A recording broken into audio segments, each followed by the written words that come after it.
Remember the glory days of Gazza, George Best and Stan Bowles? These guys were icons of British football, but what happened after the final whistle blew?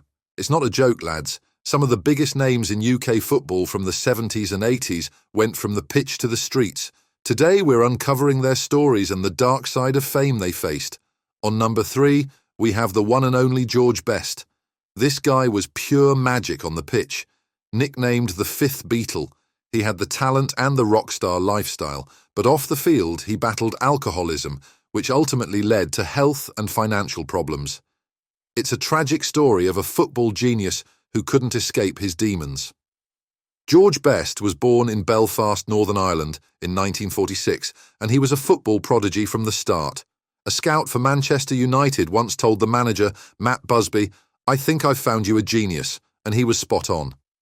Best joined the club at 15, made his debut with the first team at 17, and quickly became a star with his amazing dribbling, speed and goal-scoring abilities.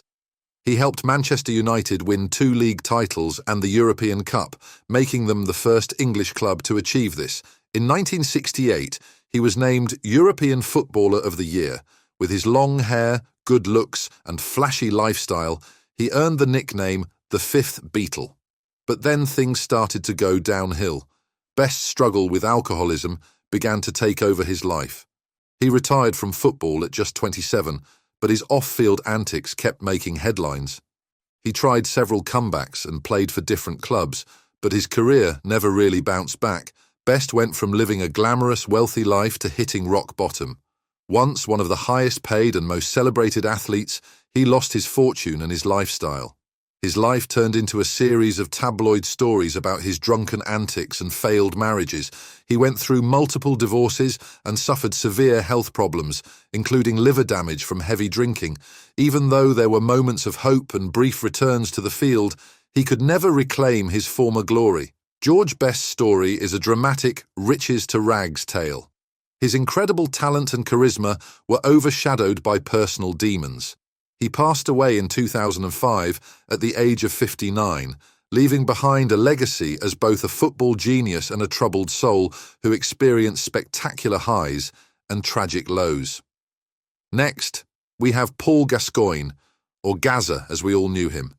He was an incredible midfielder with a personality that lit up the game. But Gazza struggled with mental health issues and addiction throughout his career. It was heartbreaking to see him go from national hero to struggling with personal problems. Born in Gateshead, England in 1967, Paul quickly became a midfield sensation thanks to his creativity and undeniable passion for football. Starting his career at Newcastle United, he won over fans with his boundless energy and his knack for pulling off jaw-dropping moves on the pitch. Gazza really left his mark during the 1990 World Cup with England. One of his most memorable moments was when he got a yellow card and realised he'd miss the final if England went through. The whole country saw him tear up on the field, and it was clear just how much it all meant to him. It was like watching someone live out our collective hopes and dreams. But life wasn't all smooth sailing for Gazza.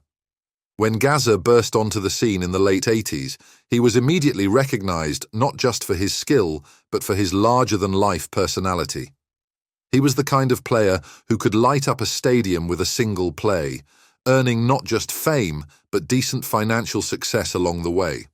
During his heyday, Gazza lived a lavish lifestyle, splurging on everything from luxury homes to expensive cars. His name was associated with big money moves between top clubs like Tottenham Hotspur and Lazio, bringing in big salaries and endorsements, but Gazza had his share of troubles too. Despite all his success on the field, he struggled with serious personal issues like alcoholism, depression, and OCD. These problems often made headlines, overshadowing his sports achievements and hitting his wallet hard. His career ended earlier than expected because of injuries and these off-field challenges, which really cut into his earnings.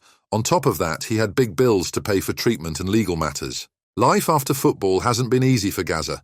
Without the structure of the game, his personal issues got even worse, leading to some public scenes and a real decline in his well-being. It's a tough reminder of the hard path many athletes face when they hang up their boots, especially those who've been through such ups and downs. Despite everything, Gazza is still deeply loved by fans who hope he'll find some peace and stability in his life. Last but not least, we have Stan Bowles, a real standout character in the world of football. Stan was famous not just for his skills on the field, but also for his unique, somewhat quirky style.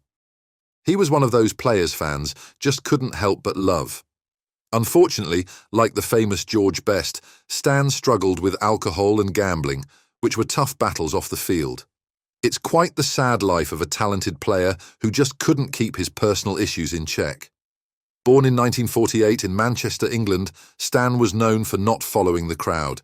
He played his best years at Queen's Park Rangers, where he teamed up with Rodney Marsh, another player known for his flamboyant style. Despite seeming laid back and not too keen on training, Stan was actually incredibly good with the ball. He had this knack for making perfect passes and scoring from angles that most would think impossible. But Stan's career was a roller coaster, largely because he wasn't big on discipline and was quite fond of the high life. After his spell at QPR, he moved around a bit, playing for clubs like Nottingham Forest, Leyton Orient and Brentford. In these later stints, he struggled to recapture the form that made him a star at QPR. His natural talent always shone through, but the consistent performance just wasn't there anymore.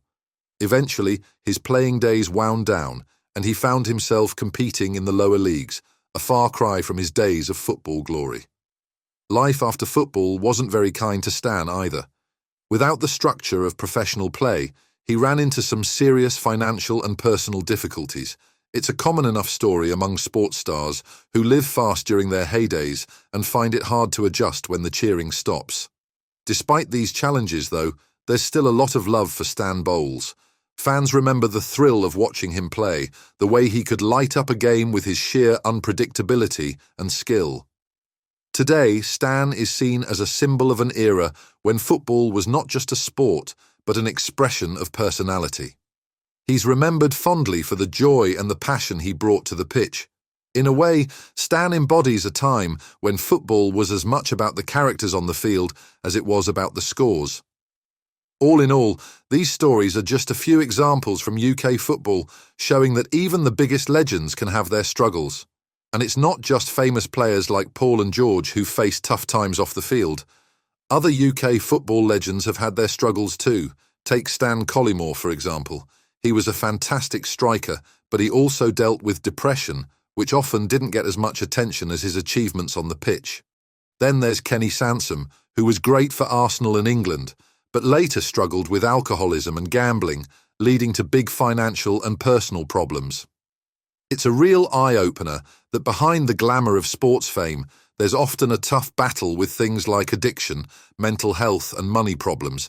It's always a bit sad to see our favourite football stars go through tough times, but there's a lot we can learn from their experiences. These stories show us the real, human side of sports, beyond the shiny trophies and highlight reels. As fans, we should cheer on their victories, but also support them when times get tough. Thanks for watching this look into the darker side of football history. Make sure to hit that like and subscribe button for more football content. Your support really helps us keep sharing important stories like these.